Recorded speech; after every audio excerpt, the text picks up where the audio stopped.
Buenas, André, ¿estás por ahí? Sí, acá estoy. Ahora me voy a poner la cámara. Hola, hola. Genial. Así vamos probando que ande bien el audio, las cámaras y todo Perfecto. correcto. Sí, se me Bueno, escucha bien, ¿no? Sí, ¿no? bueno, son las 1:05, vamos a arrancar puntual y bueno, esperar que compartan un poco el almuerzo acá en Argentina viendo un poco esta charla. Bueno, para los que recién conocen la diplomatura o no sabían de estos encuentros, mi nombre es Paula, formo parte de la coordinación de una diplomatura en diseño de experiencias de usuarios de la Facultad de Ciencias Exactas de la UNICEN. La UNICEN se encuentra en Tandil, su sede central. Y bueno, la diplomatura ya tiene 4 años, este es el cuarto año que estamos dictando un programa de 8 meses eh, especializado en todo lo que es el mundo digital y sobre todo diseñar plataformas accesibles y usables para todas las personas, ¿sí? Así que bueno, en este marco, este año estuvimos trabajando en temas de Green Tech, en temas de sustentabilidad, de accesibilidad, en temas que, bueno, el COVID vino a traer un poco a nuestras vidas también, y nos parecía súper importante poder invitarla a Andrea. Bueno, Andrea, vos ahora te vas a presentar, así nos viene a contar un poquito qué pasa con la tecnología, los datos, la salud, etcétera. Así que bueno, Andrea, ya todo tuyo, te doy la palabra, cualquier cosita nos avisás. Genial. Algunos estamos en esta plataforma, otros nos están viendo desde YouTube, así que bueno, agradecemos a todos los que están conectados y el video va a quedar grabado, así que el que no lo pudo ver ahora lo puede ver en cualquier momento, va a quedar subido en nuestro canal. Bueno, Andrea, todo tuyo y Perfecto. muchas gracias por tu tiempo. Gracias a vos, Paula, y a la diplomatura por invitarme, por supuesto. Es un placer poder tener este ratito y compartir con vosotros un poco mi visión de salud, de tecnología y de todo esto que la pandemia nos ha traído a la agenda y a la conversación casi de cada día, ¿no?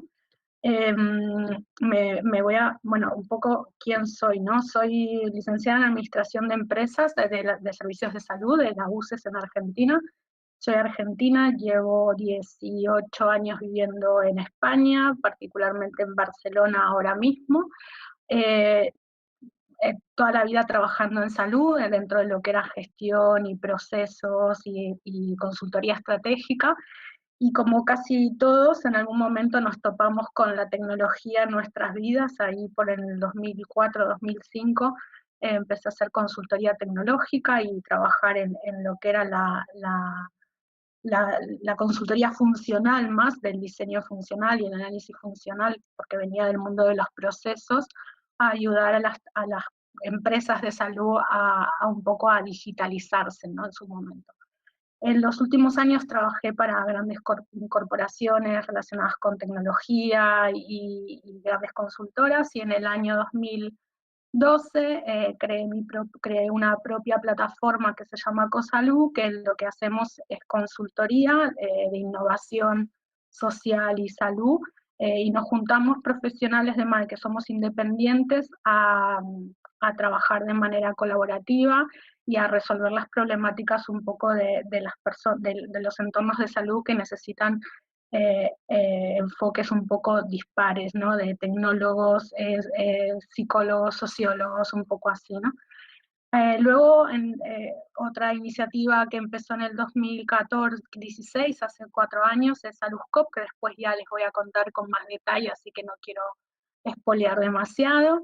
Eh, Soy argentina, como sabéis, entonces en estos últimos años que iba viajando a Argentina y iba viendo un poco el ecosistema de todo esto de tecnología y salud, cómo estaba creciendo acá en España sobre todo, y bueno, en Europa en general, decidí armar esta comunidad que se llama Health 2.0, es una comunidad americana, pero que tiene chapters locales en diferentes ciudades del mundo, y creamos un grupo de gente, esta comunidad, para un poco identificar quiénes son los agentes que están colaborando en relación a la salud digital en Argentina. Está claro que Argentina en los últimos años ha evolucionado muchísimo, y sobre todo en este contexto pandémico han surgido muchas iniciativas relacionadas con tecnología y salud. Y por último, ya para terminar un poco con la afiliación, también soy conectora de Wisher. Wisher es una red internacional de personas que somos bastante inquietas relacionadas con la economía de plataforma o la economía colaborativa, que ahora se llama un poco más economía de plataforma, y estamos muy vinculados con todo lo que es innovación social, y somos bastante críticos en cuanto a la tecnología y tratando de identificar cuáles son ¿no? los límites en que la tecnología nos pone, ¿no? Por tanto, aquí vais a ver un poco también mi visión un poco más o menos crítica, de crítica constructiva, ¿no? de todo esto, ¿no? ¿Qué sabemos? ¿No? En los últimos meses nos hemos dado cuenta de que los sistemas sanitarios están viviendo situaciones realmente críticas, ¿no? Lo que no habíamos vivido nunca antes. Pero sin embargo ya veníamos viviendo situaciones que nos ponían en una tesitura que teníamos que, eh, nos ponían en evidencia de que teníamos que empezar a innovar y teníamos que ser en un entorno un poco más flexible, ¿no? Generalmente los sistemas sanitarios y el entorno de la salud ha sido un entorno bastante estructurado y demasiado rígido en algunas situaciones, porque el mismo sistema lo necesitaba, ¿no? Pero los tiempos van cambiando, las personas vamos cambiando, y sobre todo la irrupción de la tecnología también ha hecho que muchas de las cosas que sabíamos cómo hacerlas ya cambien, ¿no?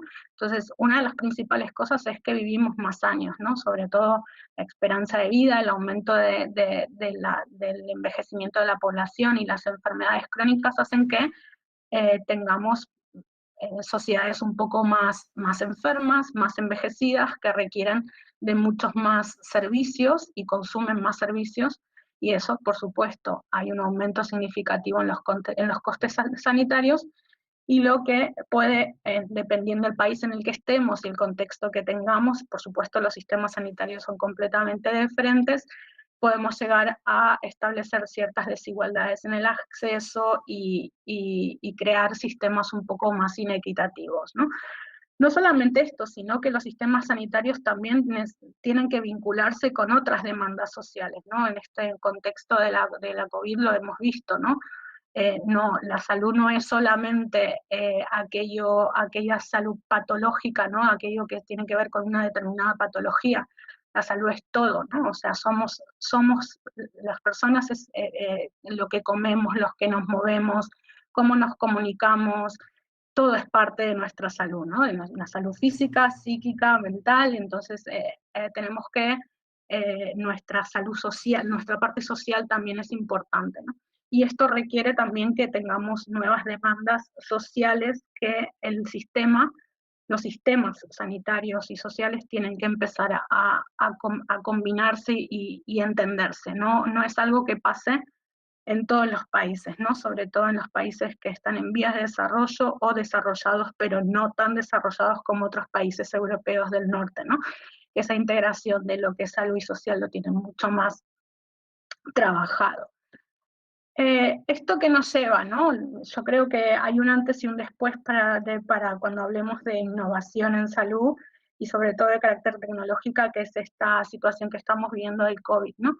Lo que nos lleva a que tengamos que replantearnos el sistema como lo teníamos, ¿no? Seguramente estáis escuchando y leyendo en todos lados de cómo podemos reestructurar estos sistemas, cómo podemos ayudar a crear sistemas nuevos, ¿no? En base a todo esto que estamos aprendiendo, y cómo podemos ser más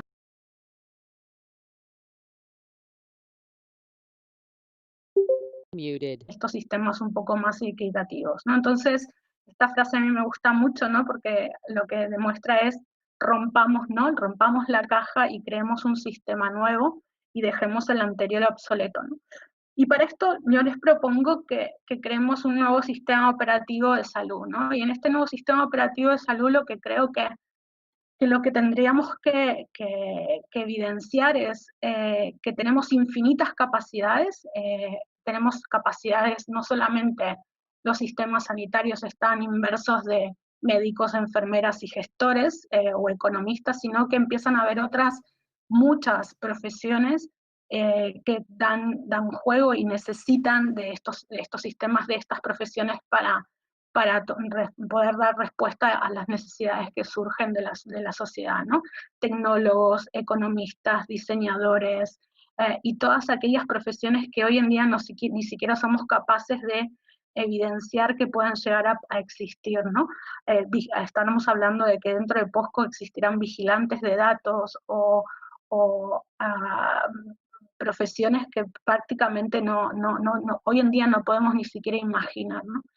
Y esto lo que nos lleva es a que seamos más abiertos, que podamos conectar con diferentes recursos, con diferentes capacidades de pensamiento, con diferentes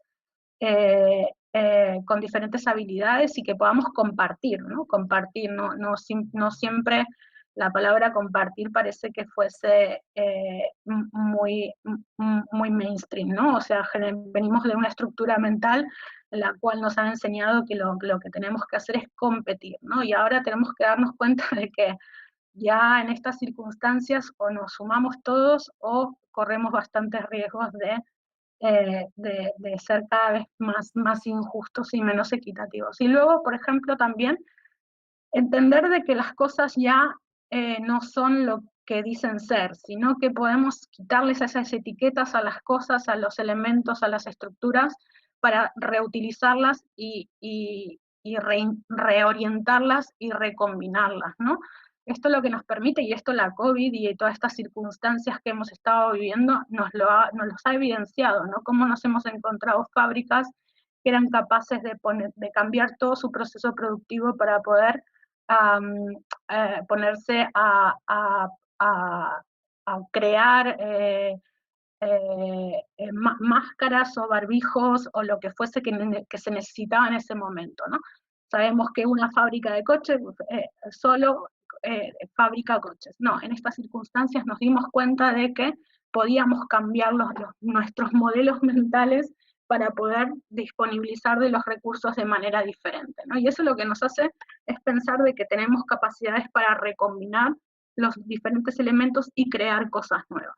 Esto es lo que yo le llamo de alguna manera la salud colaborativa, ¿no? Esto es infinitas capacidades, capacidad de compartir y quitarle las etiquetas a las cosas y reconducirlas o recombinarlas.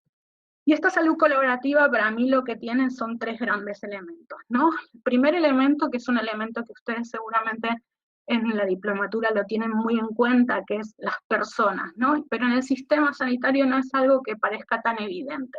Debería de serlo, pero no es tan evidente, ¿no?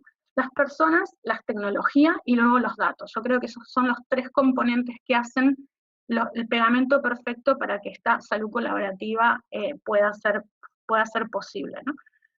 Cuando hablamos de personas, los sistemas sanitarios generalmente han estado centrados siempre en el sistema en sí mismo, en las estructuras organizativas. Era como todo, el sol del sistema sanitario es la estructura organizativa. Y el paciente o la persona siempre se ha quedado un poco relegada, ¿no? Si seguramente no hace falta que les explique muchos ejemplos, pero seguramente ustedes mismos en sus procesos de ir al médico y demás, son ustedes los que se van moviendo por el sistema, son ustedes los que van tratando de luchar con el sistema en cada momento para poder tener una experiencia relativamente agradable. No es un sistema en el cual la experiencia del usuario sea un entorno en el que se trabaje mucho. En los últimos años sí que se ha evidenciado, que se ha dado cuenta el sistema de que necesita tener en cuenta las opiniones de los pacientes. Hablemos de pacientes porque es el concepto claro del entorno sanitario, pero somos los ciudadanos, las personas que estamos moviéndonos alrededor del sistema sanitario, que necesitamos ser escuchadas, que necesitamos ser atendidas y ser tratadas como podríamos ser tratados en otros sectores, o sea, el sector de la banca, el sector de la hotelería, son otros sectores que han sabido entender cómo tratar al cliente barra usuario, y en nuestro sector hemos sido siempre un poco relegados a ¿no? la voluntad del mismo sistema. Esto tiene que ver también un poco cómo se gesta el sistema, cómo los profesionales sanitarios han estado formados en una cuestión de asimetría de la información, en el cual quien sabe es el profesional sanitario y el que tiene que aceptar es la persona, pero esto hoy en día, gracias a la tecnología, también ha cambiado, ¿no? Entonces, lo que se le pide al sistema es que el sistema empiece a mirar al paciente como un recurso para utilizar, porque prácticamente las personas y los pacientes somos el recurso menos utilizado del sistema, ¿no? Y somos los que realmente sabemos qué nos pasa, qué queremos, y sin el compromiso de la persona no hay nada que el sistema pueda hacer por nosotros, ¿no? Porque al final la salud es nuestra, ¿no? No es del sistema, ¿no? Por tanto, aquí es el primer reto que tenemos que evidenciar, ¿no? De que necesitamos de profesionales que puedan entender que el paciente o que el usuario es el principal agente de este ecosistema y que todo tiene que estar centrado en él, ¿no? Hoy en día lo escuchamos mucho, pero me logro decir, me atrevo a decir de que es más un eslogan que una realidad en sí misma en las organizaciones, ¿no? Hay muchas organizaciones y en países desarrollados que sí que se empiezan a trabajar con design thinking y modelos de mapas de empatía y procesos de diseño de servicios dentro del ecosistema de salud. Y se han creado los patient journey y los modelos de experiencia de paciente. Pero realmente estos modelos de co-creación con los usuarios son realmente incipientes y necesitamos hacer mucho más de esto en este sector, ¿no? Por eso aquí creo que les invito a que ustedes se dedican un poco a pensar en esto, a que pongamos realmente nuestros esfuerzos a que esto se pueda evidenciar en el paciente, ¿no?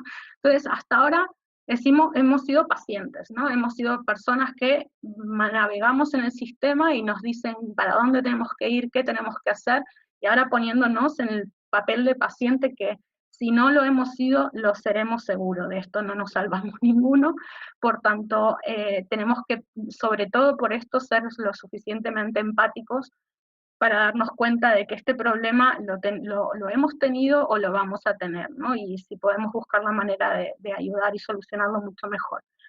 Pero ¿qué pasa? Estas nuevas generaciones que nos siguen, ¿no? Son personas que están acostumbrados a otro tipo de nivel de relación, a otros modelos de relación, a otros modelos de servicio, en los cuales quieren las cosas de una manera más rápida, más inmediata, ¿no? Se transforman en los que podemos llegar a decir que ya son impacientes, ¿no? Y la palabra paciente no viene tanto de paciencia, sino de padecencia, ¿no? De padecer una determinada patología, de una determinada situación de salud, pero bueno, el sistema la ha utilizado para que existan las listas de espera, existan las salas de espera, ¿no? Hay una conceptualización un poco del sistema de esperar, ¿no? Y creo que esto es donde tenemos que empezar a cambiar un poco, porque las nuevas generaciones ya no están dispuestas a este modelo de relación, ¿no? ¿Qué tenemos ahora? Tenemos usuarios o pacientes o personas, como le querramos llamar, más empoderados. Más empoderados, ¿por qué? Porque conocen, porque aprenden, porque se informan. Hoy en día, a golpe de clic y abriendo internet, cualquier persona puede acceder a cualquier tipo de información. Ahora sí, este tipo de información puede ser fidedigna o no. Entonces, aquí tenemos también un reto, que es de tamizar y buscar información que realmente sea la correcta, ¿no? Pero no podemos evitar que las personas busquemos información en internet cuando tengamos un problema de salud, ¿no? Está el famoso Doctor Google, ¿no? Que a primera que pones algo en internet, te pueden aparecer cualquier historia sobre cómo curarte el cáncer con un limón, ¿no? Pero vale, aquí es donde tenemos un reto bastante importante, no solamente de los ciudadanos y de los pacientes o de las personas en educarnos para discernir cuál es la información correcta y no. Pero esto no pasa solamente en el entorno de la salud, pasa en todos, ¿no? A qué noticias leemos y qué nos creemos y no. Y también esto al tener mayor información, también tenemos más capacidad de tomar decisiones. Hasta ahora la medicina era una medicina paternalista, en el cual el médico me decía a mí qué era lo que yo tenía que hacer y jamás se me hubiese ocurrido eh, negarme o discutirle aquella decisión que estaba tomando el profesional por mí. Esto en los últimos años ha cambiado, ¿no? Y ha cambiado en el sentido de que tenemos más información y no solamente tenemos más información, también tenemos preferencias y queremos tomar las propias decisiones sobre nuestra salud porque nuestra salud es nuestra.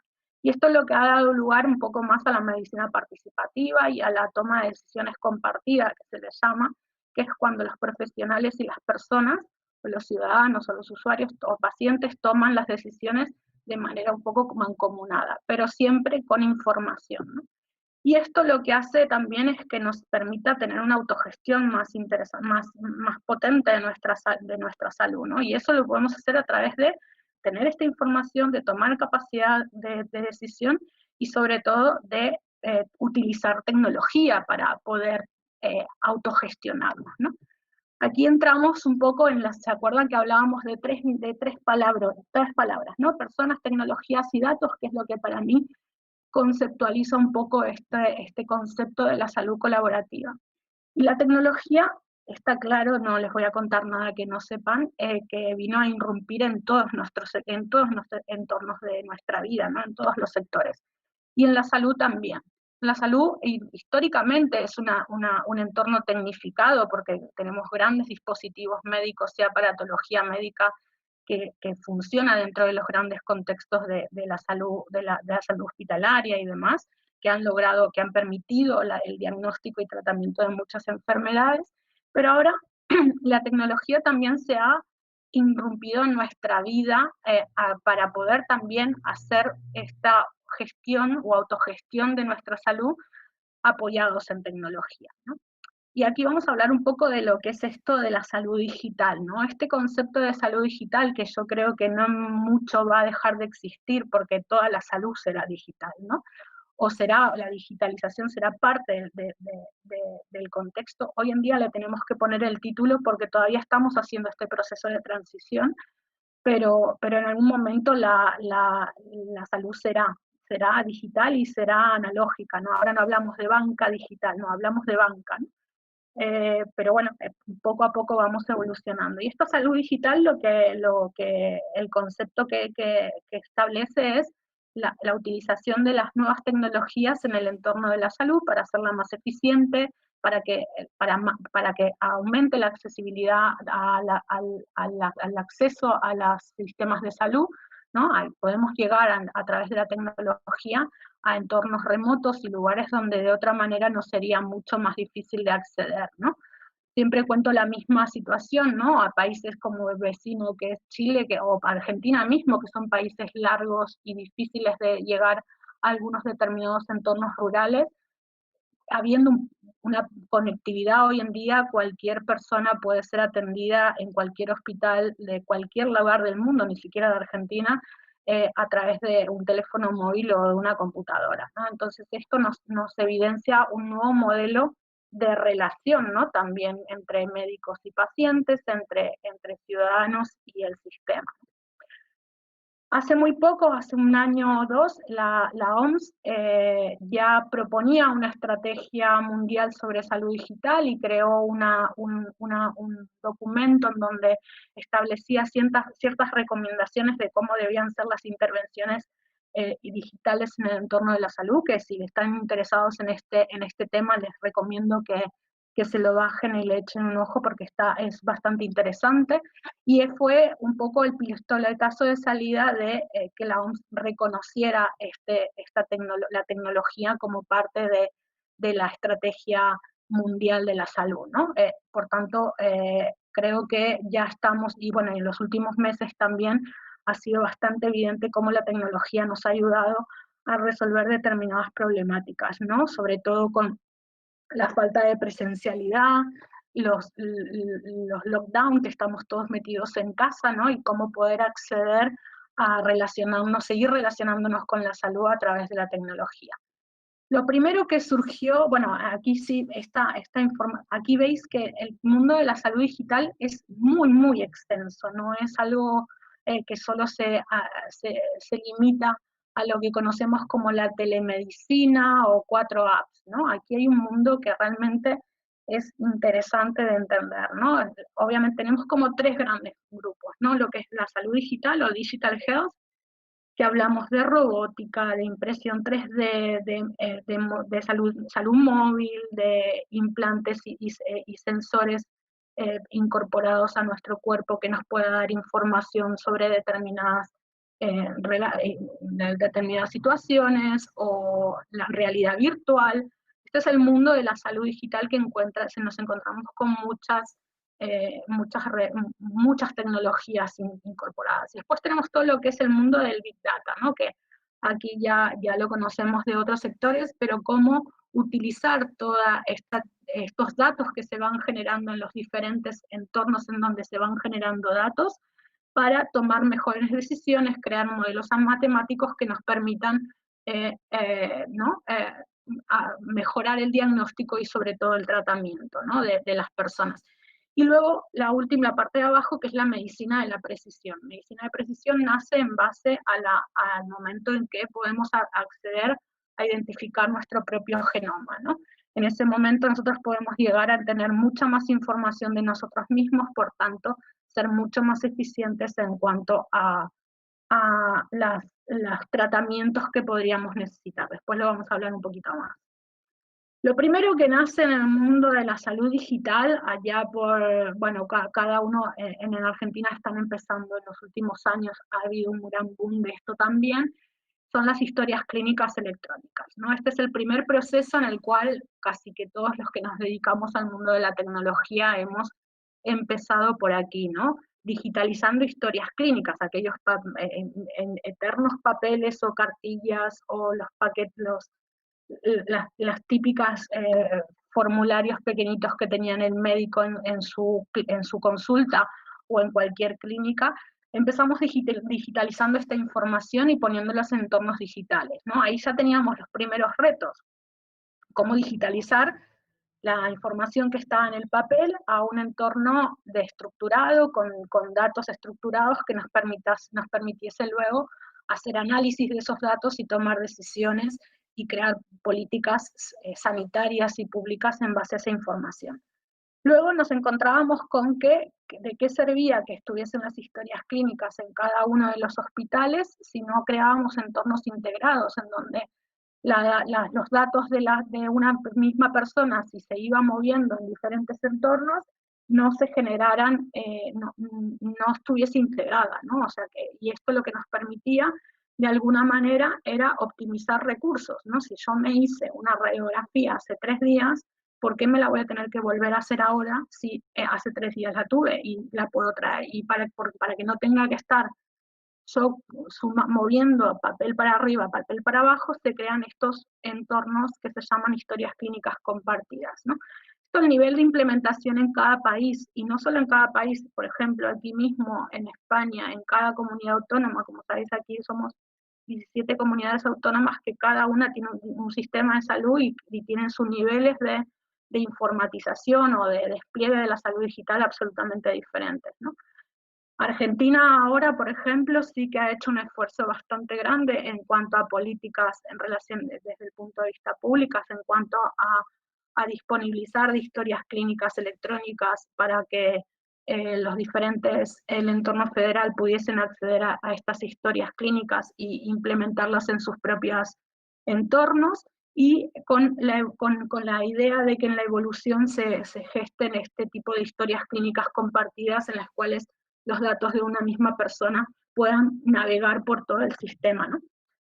Y luego, otra de las cosas que aparecen en los últimos años también es lo que se le llaman las carpetas personal de salud o las personal health record, ¿no? Que son estos entornos en donde el propio ciudadano, la propia persona tiene toda esa información y es con quien accede y con quien comparte esa información. En algunos casos estas personal health records son como una visión de las historias clínicas electrónicas, y en algunos otros casos son entornos más completos que contemplan toda la información de la persona. En esto han sido muy buenos los americanos, porque los americanos tienen una estructura de sistema de salud mucho más diversificada y mucho más descentralizada, muy dependiente de los seguros de salud, y ellos mismos crearon conceptos en los cuales esa data que se estaba generando en un seguro se pudiese compartir a otro cuando te mudabas o te cambiabas de seguro de salud, ¿no? O sea, ellos sí que conceptualizaron muy bien que el dato eras tú, entonces cada vez que tú te movías o vos te movías de un lugar al otro, los datos se iban con vos, ¿no? Pero no es algo tan evidente y ahora después lo hablaremos un poco más, va evolucionando, ¿no? Luego tenemos el entorno de las apps. Ha habido en los últimos años una cantidad increíble de aplicaciones relacionadas con salud y cada vez hay más, ¿no? Ahora nos vamos encontrando, por ejemplo, en Google Play, Play Store y iOS, cada vez más aplicaciones relacionadas con la salud. Aquí hay que ver, ¿no? Cuál es la evidencia científica que tiene cada una de esas aplicaciones, quiénes están detrás, qué objetivos tienen, para qué se hacen, para quién se hacen, si el usuario objetivo tuvo participación en el diseño de esas apps, porque si no vamos a generar, hablando mal y pronto, basura, ¿no? Entonces es importante que también empiezan a aparecer ciertas certificaciones de estas aplicaciones que nos digan realmente cuáles son realmente fidedignas y cuáles tienen sentido y cuáles no. ¿Hace falta que tengamos 20.000 aplicaciones relacionadas con diabetes? Si con unas pocas tendríamos suficiente. Bueno, estas son discusiones que nos vamos a ir dando cuenta, vamos a ir teniendo cada vez más, ¿no? Y uno de los problemas que tienen las apps es la integración de los datos. En relación a lo que hablábamos antes de las historias clínicas, sí que hay unos protocolos o unos mecanismos de compartición de datos y unos estándares de compartición de datos estructurados y demás, que se les llama HL7, que es un estándar internacional para compartición de datos en el entorno de la salud, pero el tema mundo app, hay protocolos absolutamente diferentes y no hay un estándar común, ¿no? Y ese es el gran reto en cuanto a la interoperabilidad de los datos en el entorno de la salud. Otra de las cosas que también habrán visto en los últimos meses son todas estas plataformas de telemedicina, ¿no? Todos estos entornos digitales en los cuales acceden los profesionales, pueden tener una relación asistencial con sus usuarios o pacientes de manera síncrona o asíncrona a través de videollamada, de mensajería y demás, ¿no? Esto también en los últimos años se ha hecho bastante evidente la necesidad de este tipo de modelo de esta tecnología, sobre todo con lo que hablábamos antes, ¿no? De entornos más rurales y donde no hay estructuras o infraestructuras sanitarias potentes que se puedan disponibilizar de estas tecnologías. Sin duda, en el contexto COVID, ha sido una gran hallazgo. Los que venimos trabajando en este sector hace muchísimos años, más de 20 que estamos trabajando con la telemedicina, pero en estos últimos meses, 6 meses, hemos avanzado 10 años en poco, ¿no? Y eso hay que, lo festejamos. Yo por mi parte también soy bastante crítica, ¿no? Cuando escucho la telemedicina vino para quedarse, buenísimo, pero ¿cómo, para quién y hasta cuándo, ¿no? No solamente es que se vino a quedar, sino que tenemos que ser un poco más críticos de cómo vino a quedarse, ¿no? Pero sin embargo, sin duda, esta pandemia nos ha acelerado en cuanto a tecnología y salud de una manera bastante exponencial, ¿no? Luego nos encontramos con miles de wearables, ¿no? De dispositivos vestibles, se les dirían en castellano, que nos permiten también estar todo el tiempo traqueados y acceder a información de nosotros mismos, que se va generando esa información y esa información, esos datos se van quedando en silos, guardados en diferentes entornos que ni siquiera sabemos, y que a veces es un poco difícil poder acceder o compartirlos, ¿no? Pero bueno, aquí también toda esta integración de toda esta información que estamos generando sobre nosotros, sumada a toda esa información que estamos generando en nuestras relaciones asistenciales con los médicos, sería un volumen de información maravillosa para poder conocernos mucho más, ¿no? Si esta información fuese bien utilizada, bien interoperada, bien compartida y bien expectada, ¿no? Nos encontramos con otras tecnologías como realidad virtual. Realidad virtual se utiliza mucho para lo que es salud mental, para lo que es rehabilitación y sobre todo para formación. Muchos de los profesionales médicos ahora están utilizando la realidad virtual para poder ensayar en determinadas intervenciones quirúrgicas o en otros entornos que les permite un poco acceder a formación más accesible, ¿no? Luego nos encontramos con los fabulosos chatbots o helpbox, ¿no? Esto hace muy poco leía en un artículo que en UK, a una encuesta que habían hecho a jóvenes entre 16 y 24 años, el 85% establecía de que no querían ser atendidos por un médico de manera presencial si no era absolutamente necesario. Y de ese 85%, el 63% decía que estaría dispuesto a que su médico fuera un chatbot, ¿no? Entonces, ¿para quién estamos creando soluciones, no? ¿Estamos creando para nosotros de ayer o nosotros de mañana, no? Entonces, tenemos que escuchar, cuando hablábamos de escuchar al paciente impaciente o escuchar a las personas, de qué es lo que realmente quieren, cuándo quieren realmente la presencialidad y cuándo no, ¿no? Hay cosas que sí que son susceptibles de no necesitar de presencialidad y hay otras determinadas intervenciones que no se pueden sustituir, perdón, por la asistencia sanitaria, ¿no? Se requiere de una visualización del paciente, de identificar determinados parámetros y demás que de otra manera tecnológicamente hoy no lo podemos hacer. Pero sí que es importante escuchar, ¿no? Al menos escuchar qué es lo que la gente quiere.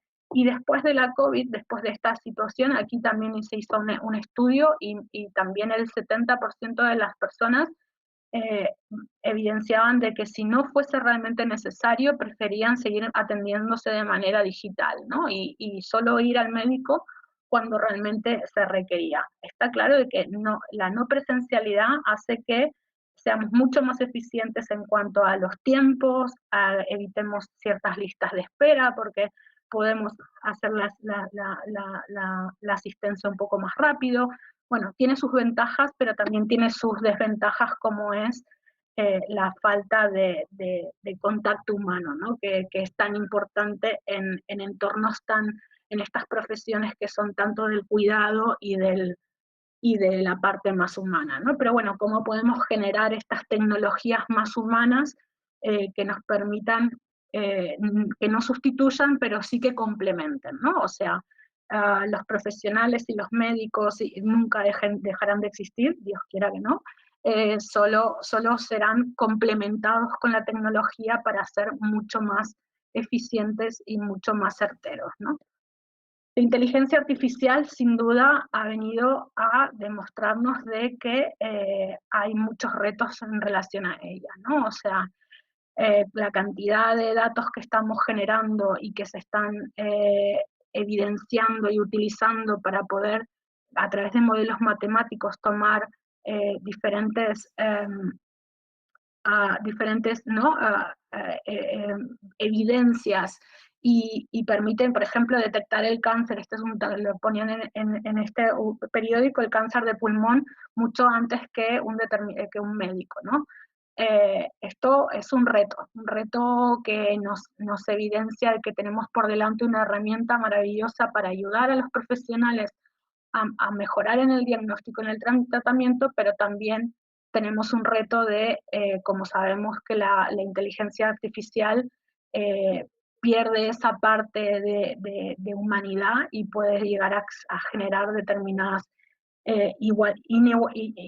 inequidades y problemas en cuanto a la equidad que debemos analizar un poco más, ¿no? Pero sin embargo el potencial que tiene como herramienta para mejorar en cuanto al diagnóstico y el tratamiento es maravilloso, ¿no? Hay algunas determinadas profesiones relacionadas con la medicina que se establecen que pueden llegar a ser sustituidas por la tecnología, como por ejemplo la de la radiología, las personas, los radiólogos, ¿no? Que lo que hacen básicamente es comparar imágenes, ¿no? Hay se pueden evidenciar también que el ojo humano no puede identificar lo que puede llegar a identificar una máquina, ¿no? Entonces, en aquellas actividades que son repetitivas, mecánicas y demás, es donde la inteligencia artificial sí que podría llegar a sustituirnos, ¿no? Como profesionales. Pero sin duda, la inteligencia artificial lo que no tiene es corazón, ¿no? Por tanto, ahí sí que no, por suerte no nos puede sustituir en esto, ¿no? Este es un video que muestra también ay, bueno, no sé si funciona, vamos a ver si funciona.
Vale, entonces estábamos viendo el video, que no lo vamos a volver a poner para evitar problemas.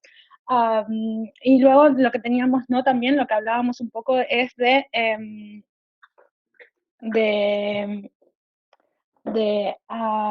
cuáles son las tecnologías, ¿no? Y hablábamos de la medicina de precisión, ¿no?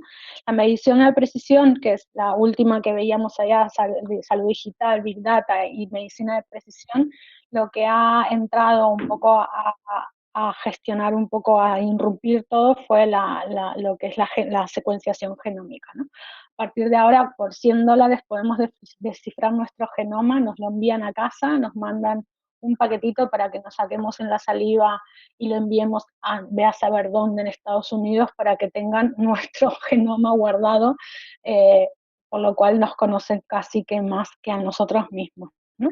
Y esto lo que sí que nos ha permitido de alguna manera, en cuanto a este consumo de genética low cost, es un riesgo, por supuesto, porque nuestro genoma está por ahí moviéndose por el mundo sin saber cómo, ni para qué, ni por qué, pero por otro lado también nos ha permitido conocernos mucho mejor, ¿no? Y lo que esto establece es que se puedan establecer a través de esta información, ¿no?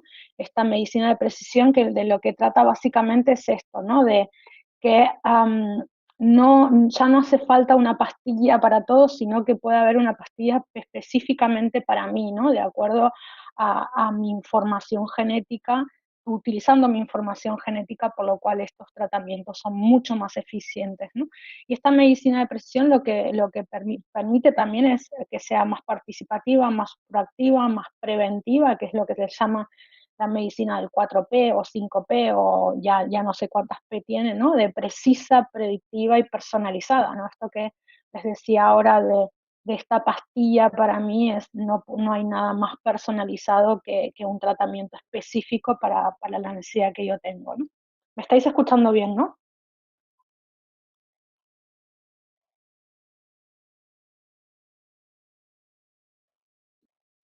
Andrés, perdona ahí la demora. Perfecto. ¿Sí, no? Vale, vale. Vale, y luego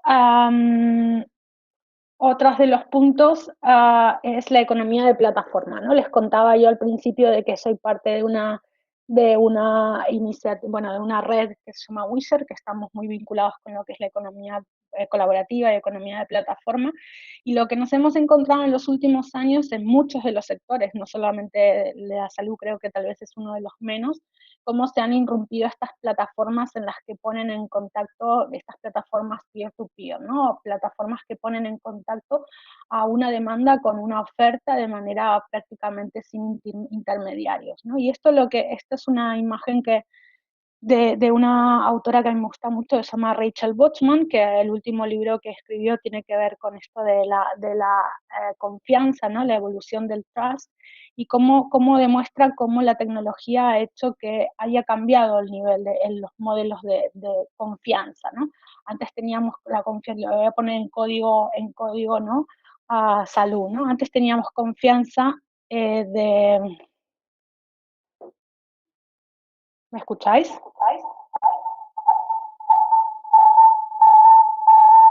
Sí, André,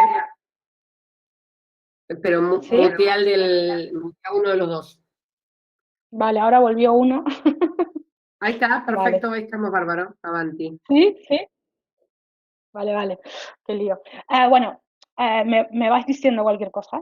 Vale, entonces pasamos, ¿no? De la confianza del médico rural, ¿se acuerdan cuando teníamos el médico de la familia y esa confianza muy local en ese médico y demás? Luego empezamos a creer en las instituciones, ¿no? Y empezamos a confiar en el hospital cual o tal, ¿no? O en el entorno, en el sistema, empezamos a confiar en los sistemas, y ahora ya empezamos a darnos cuenta de que a veces que los sistemas no nos responden, y empezamos a confiar de manera distribuida, ¿no? Confiamos en diferentes agentes, en diferentes ecosistemas diferentes, ¿no? Y esa es la evolución de lo que habla Rachel Botsman, de la evolución del trust, ¿no? Confiar en otros usuarios, confiar en la plataforma y confiar en la idea. Si nosotros confiamos en esas tres cosas, hacemos este salto de lo conocido y nos atrevemos a entrar en entornos de plataforma que son desconocidos, ¿no? Voy a dar un ejemplo muy claro que todos los conocemos, que es el de Airbnb, ¿no? ¿Quién le iba a decir a uno que iba a confiar en ir a dormir a la casa de alguien que no conoces, porque alguien que te dijo, alguien que no conoces, te dijo que esa persona era buena, ¿no?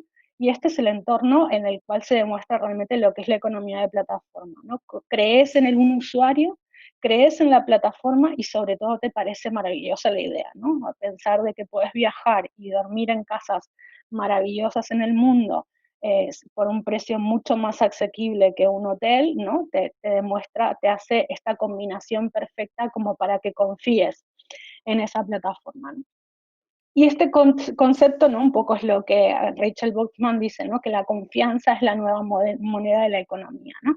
Y cualquier plataforma que no gestione bien la confianza, de alguna manera está eh, eh, muerta en vida, ¿no? Antes de empezar está casi que destinada a morir, ¿no? Porque básicamente la confianza es lo que establece realmente que esas relaciones se establezcan dentro de la plataforma. Por eso se trabaja mucho en estas plataformas como Airbnb y demás, todo el trabajo, ¿no? Sobre que todos los agentes o todos los usuarios estén contentos. Aquí Robin Chase, que es la cofundadora de Zipper, decía hace un par de años que cualquier cosa es susceptible de ser plataformizada, ¿no? Porque los beneficios económicos de establecer estas relaciones sin intermediarios son mucho mejores. Sobre todo en estos contextos, ¿no? de nuevas generaciones que están muy acostumbradas a este tipo de modelos de relación y al uso de este tipo de plataformas. ¿Qué pasa con salud, no? O sea, ¿cuáles son esas plataformas que están empezando a aparecer en salud o que deberían de aparecer? Ya existen ejemplos de esto, ¿no? Parece que la economía de plataforma y salud no nos quedaba muy claro de que pudiese ser susceptible, ¿no? Pero, por ejemplo, lo que es la telemedicina o la salud bajo a demanda, ¿no? Hoy en día sí que estamos accediendo a la telemedicina a través de los entornos de telemedicina que nos dan las instituciones a las cuales confiamos, ¿no? Pero ya empiezan a aparecer otros mecanismos en los cuales podemos acceder a telemedicina de una manera de un consumo de one shot, ¿no? De un solo elemento que necesitamos, lo pagamos por ello y accedemos a ese profesional bajo demanda, ¿no? Y esto existe hoy en día, hay grandes plataformas a nivel internacional como Teladoc o Doctor on Demand en Estados Unidos. Por cómo está configurado el sistema sanitario en Estados Unidos, estos son entornos donde se consume mucho de este tipo de servicios, porque los seguros de salud son extremadamente caros en algunos casos y también puede ser un sistema complementario, ¿no?, de la obra social o de la prepaga que tengamos, o simplemente omitir este tipo de seguros para irnos a seguros básicamente relacionados bajo demanda, ¿no? ¿Para qué pagar un seguro todo el mes si realmente puedo utilizar solo cuando ahí lo necesito? Ahí cada uno tiene sus opiniones en relación a esto. Pero bueno, las aseguradoras y las prepagas y estos entornos aseguradores y financiadores de salud tienen que entender que estos son nuevos agentes que vienen al entorno y hay que jugar con ellos, ¿no? Luego hay otras iniciativas un poco más de consumo colaborativo, ¿no? Cuando hablábamos de esto de la salud colaborativa que les explicaba en cuanto a cómo ¿no? Cómo se pueden reutilizar recursos o recombinar recursos, han aparecido en los últimos años iniciativas que permiten, por ejemplo, a los hospitales compartir o realquilarse instrumental o equipamiento médico entre ellos, ¿no? Y esto es una manera de reutilizar, de compartir y de regenerar o recombinar los recursos que cada uno tenga, ¿no? Por tanto, esto también existen plataformas que permiten esta relación entre diferentes hospitales o diferentes entornos sanitarios para que compartan no solamente recursos técnicos, material quirúrgico o equipamiento, sino también personas. Compartir un recurso humano infrautilizado para que pueda ser utilizado por otra institución. Estas iniciativas, la de Flow2 es una iniciativa europea que está en Holanda, que en Holanda son bastante evolucionados en este modelo de economía de plataforma, y Coalo es en Estados Unidos, ¿no?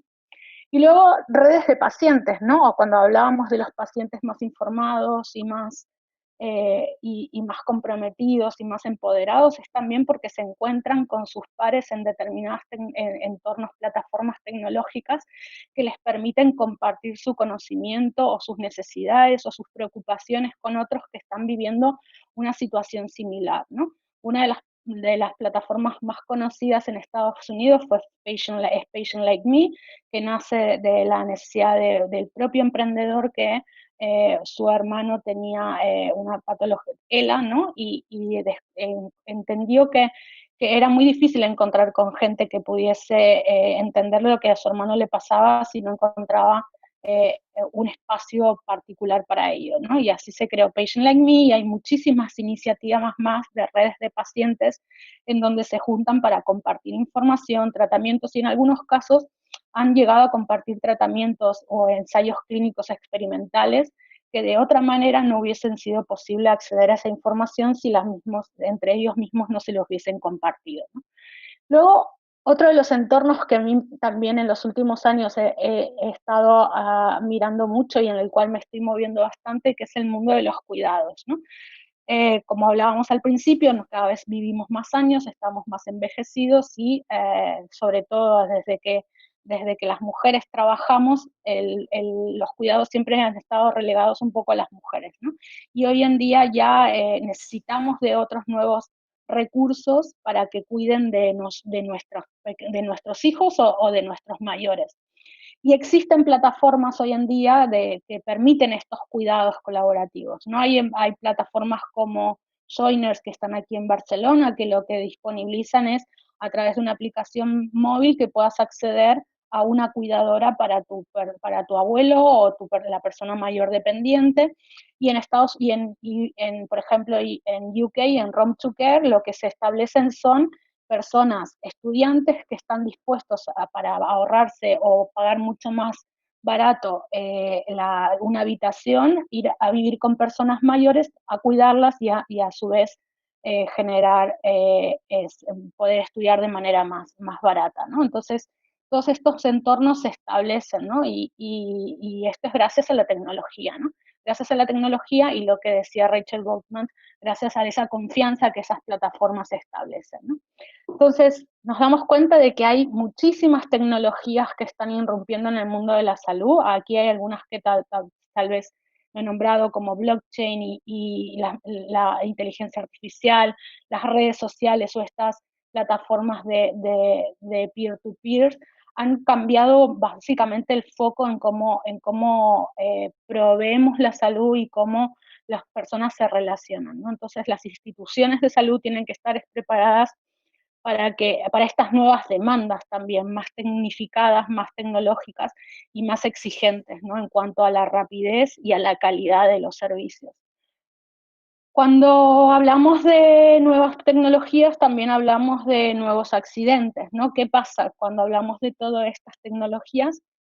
De todo, ¿qué estamos hablando? Estamos hablando de básicamente datos, ¿no? Entonces, cuando hay una nueva tecnología, como puede ser Internet y toda esta información que está fluyendo, ¿qué nace? La información falsa, ¿no? La fake news, ¿no? Y en estos últimos meses de COVID también nos hemos encontrado con muchísimas barbaridades de cómo podíamos curarnos el COVID dando la vuelta a la manzana por poco, ¿no? Cosas realmente ridículas. Entonces, con lo que hablábamos antes, ¿no? Cómo podemos trabajar para poder ser un poco cazadores de estos bulos o de esta fake news.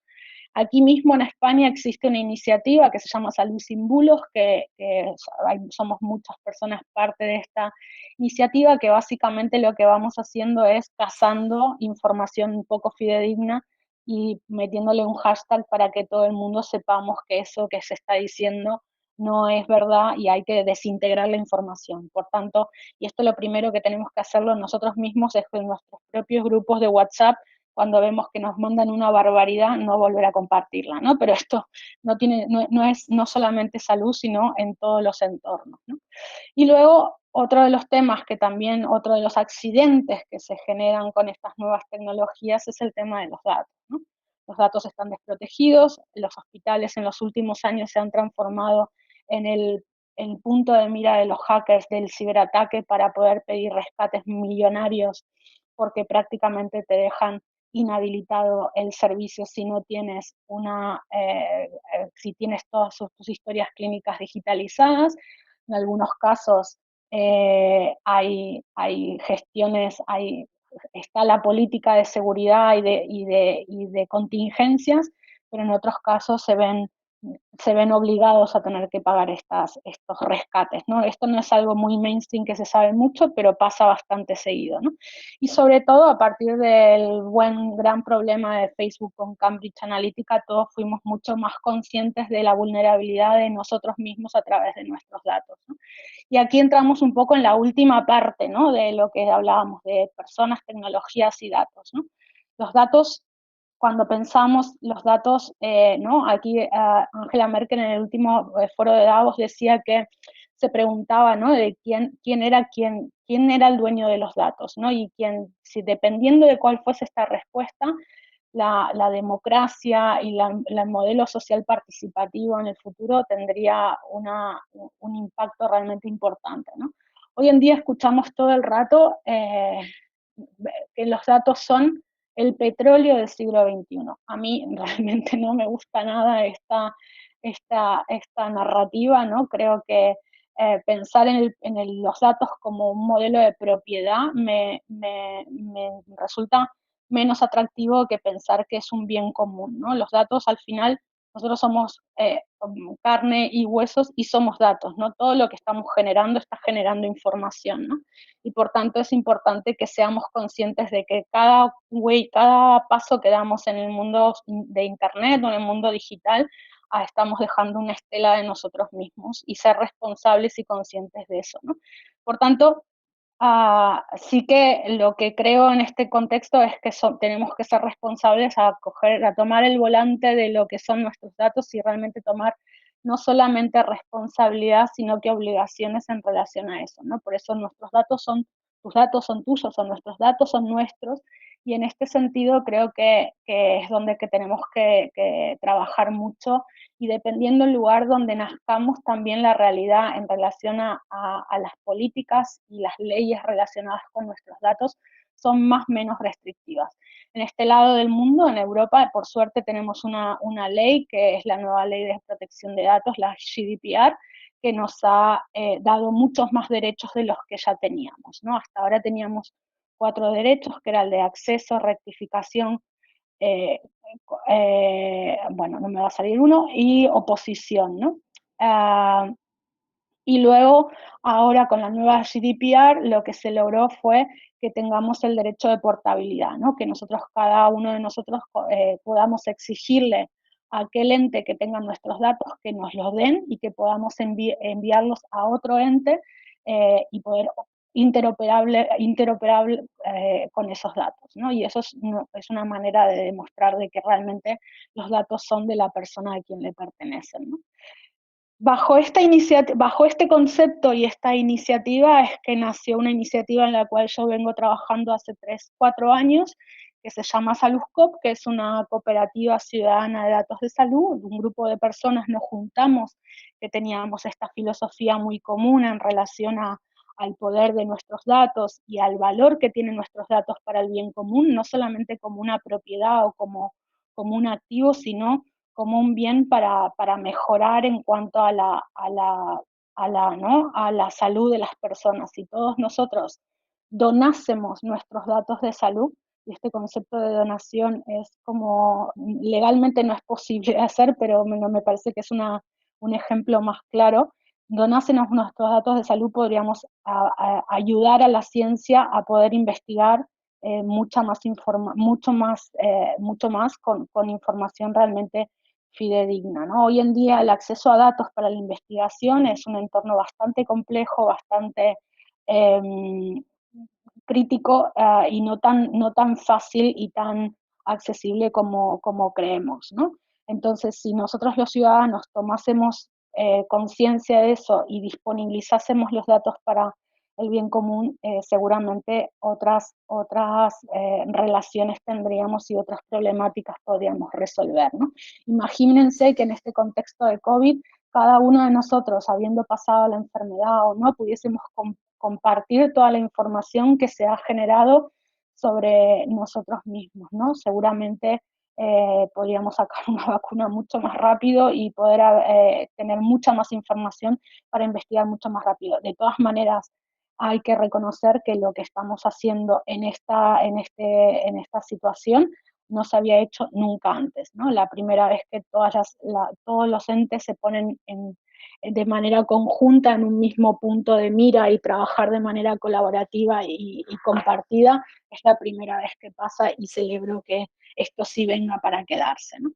Y nosotros en Salus lo que pensábamos un poco es esto, ¿no? Pasar de esa escasez a un modelo más de abundancia, ¿no? Para que los interesados en la investigación, o para que las empresas o emprendedores tengan información de cuáles son los servicios que mejor necesitan los ciudadanos, o para la investigación en sí, pudiese acceder a esta información, ¿no?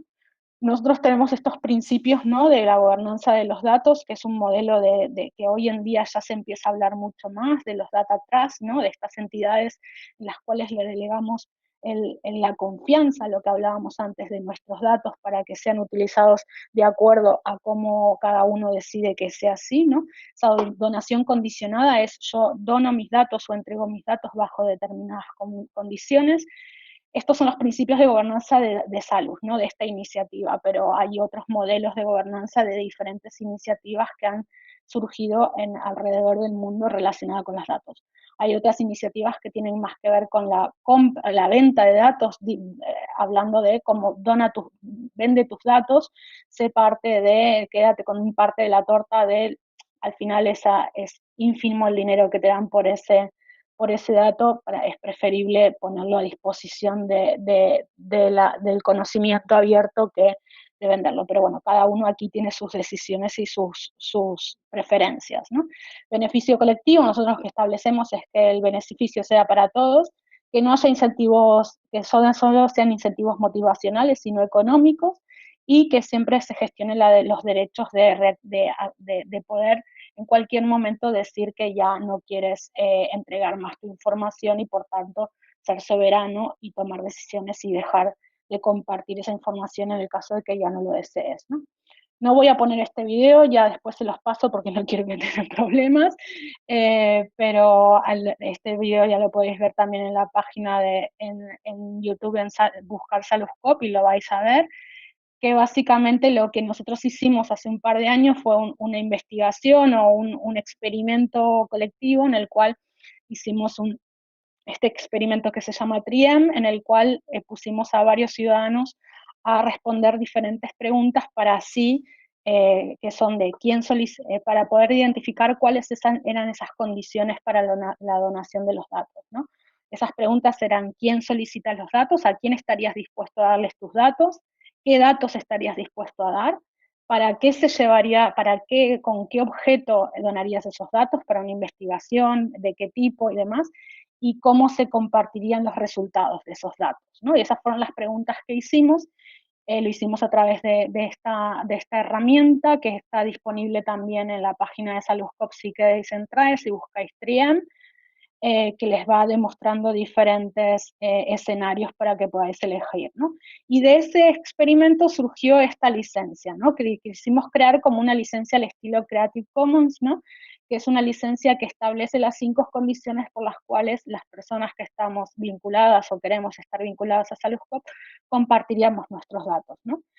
Solo los datos los compartiríamos para ser utilizados para la investigación en enfermedades crónicas o raras, no para cualquier otra cosa que fuese baladí, no tuviese interés, ¿no? Que los datos no serían utilizados con fines comerciales, o sea, aquellos que quisiesen estudiar, investigar con estos datos tendrían que ser promovidos por entidades sin fines de lucro, universidades y fundaciones, que los resultados siempre debían ser compartidos en abierto, y eso esto es algo bastante novedoso porque en el entorno de la investigación el tema de abrir la información y los papers no es tan común, porque justamente si nosotros queremos que los datos sean para el bien común, los resultados de esas investigaciones tienen que estar abiertas.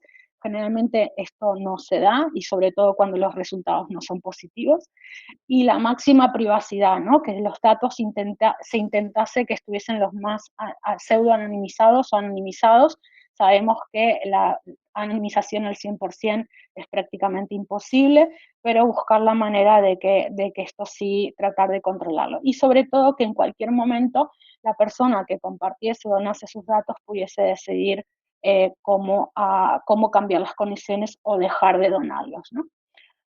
Esto lo estamos haciendo ahora con tecnología blockchain, que nos permite, estamos haciendo ahora la tecnología que nos permite acceder a nuestras, ahora por el momento lo que vamos a disponibilizar son los datos que se están gestionando o que estamos recopilando en las aplicaciones de iOS y Android relacionadas con salud, que es Google Fit y HealthKit, en las cuales vamos a recuperar toda esa información y las vamos a poner en un entorno de IPFS, se llama, en la blockchain, que permita poder donar esa información a centros de investigación que también accederán a través de Saluzcop a proponer un proyecto de investigación, y cada usuario acepta o no donar sus datos si le interesa o no ese proyecto de investigación. Es como un modelo pseudo de crowdfunding, pero en vez de dar dinero y que te regalen una camiseta, es dar datos y que el objeto sea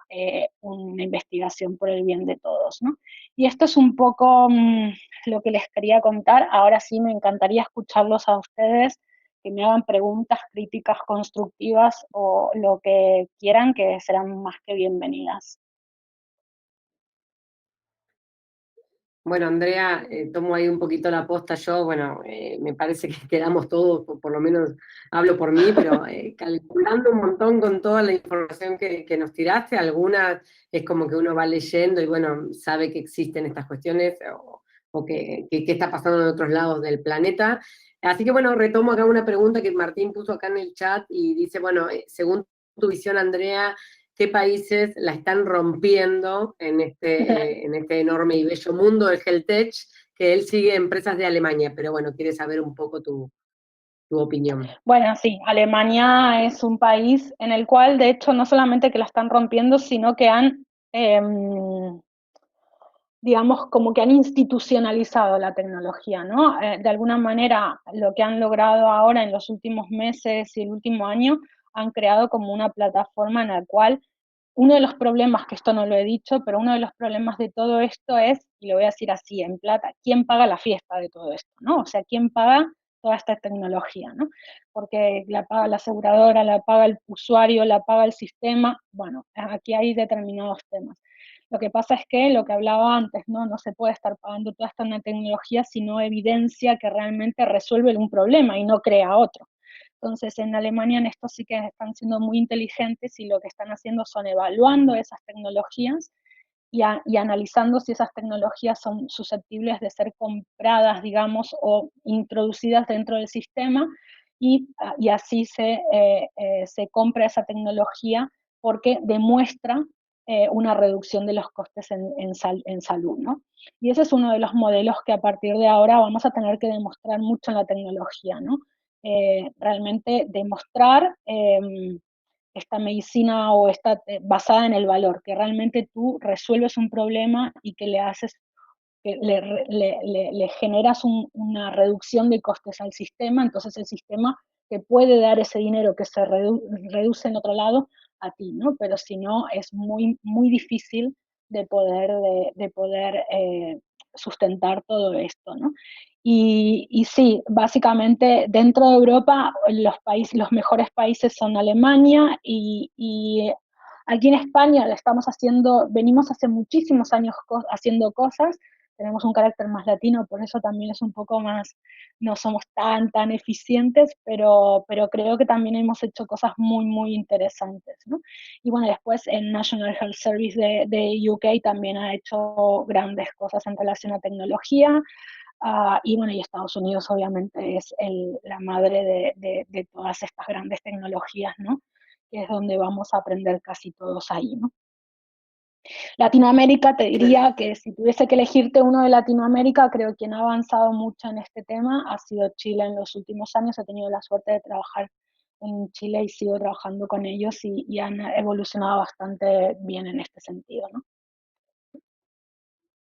Buenísimo, André, pero respecto al tema de salud y datos, yo entiendo que todo lo que es GDPR y la protección de datos y Europa, por ahí Estados Unidos tiene como otra mirada distinta, ¿no? Respecto al tema de Sí. datos, ¿o cómo es la visión tuya ahí respecto de esto? Sí, acá, pero tiene que ver con la privacidad en general, ¿no? O sea, el americano tiene una conceptualización de la privacidad absolutamente diferente al europeo, ¿no?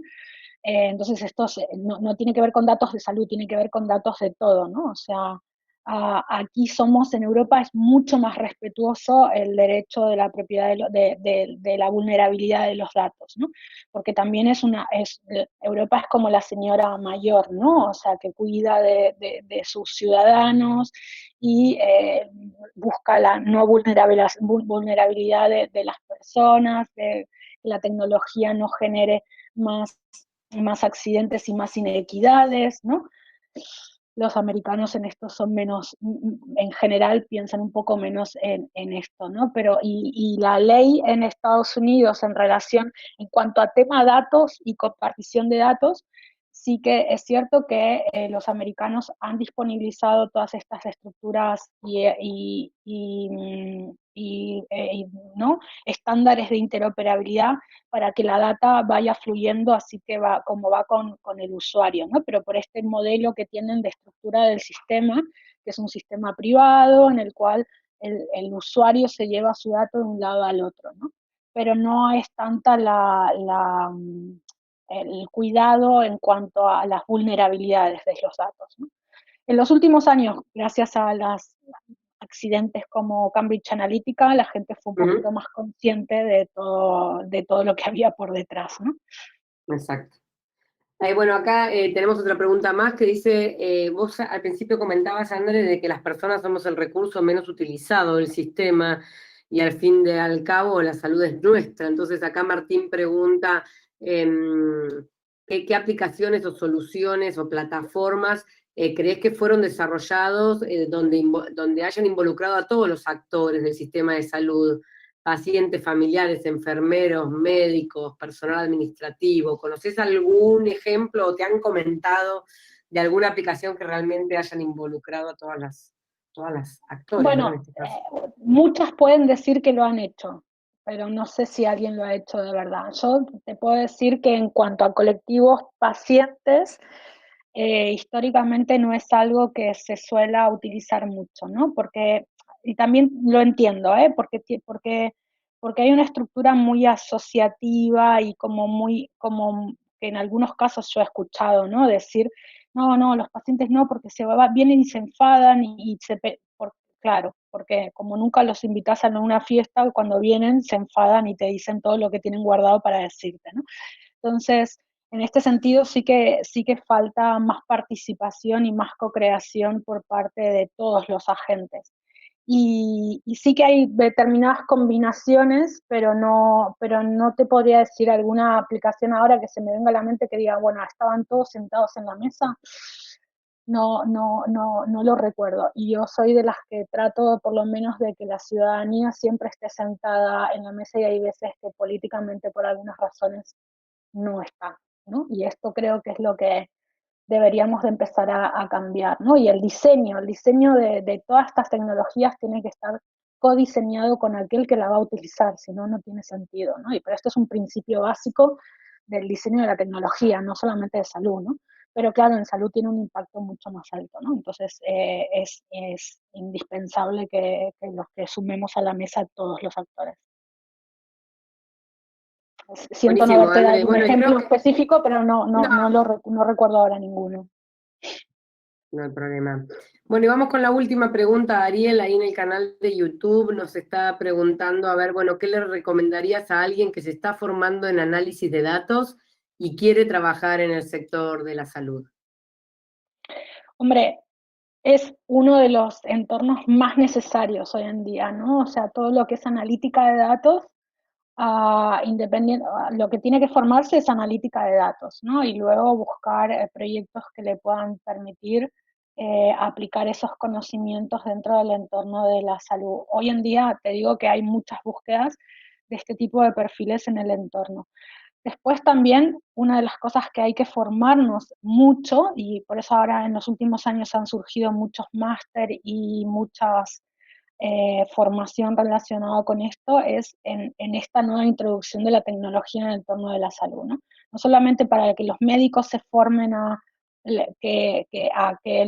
utilización de las tecnologías como herramientas que los aumenten, ¿no? O sea, que los hagan mucho más eficientes y que puedan llegar a muchos más espacios, sino de tecnólogos que puedan entender el mundo de la salud, porque un tecnólogo, si no entiende el mundo de la salud, es difícil que pueda responder a las problemáticas que hay en salud. La salud es un entorno muy, muy complejo, con muchos actores y con muchas restricciones y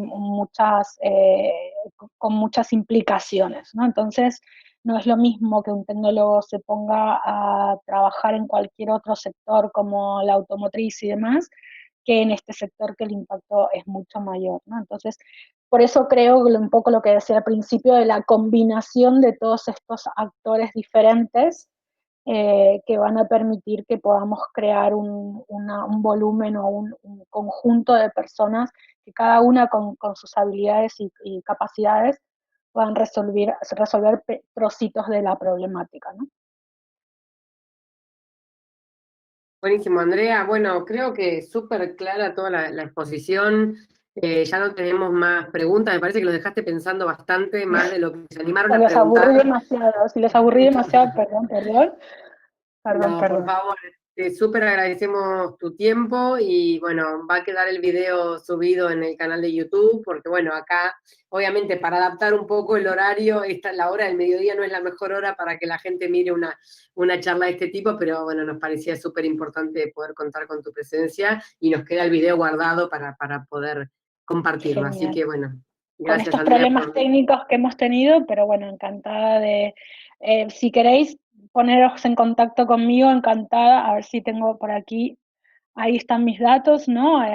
Andrea@cosalud.com o en Twitter me buscáis y encantada de de conversar. Bárbaro, Andrea. Bueno, muchas gracias. Dejamos esta placa unos minutitos, así toman nota del mail y bueno, ojalá prontito tengamos otra charla sobre estos temas. Te mando un abrazo enorme. Perfecto. Gracias, adiós.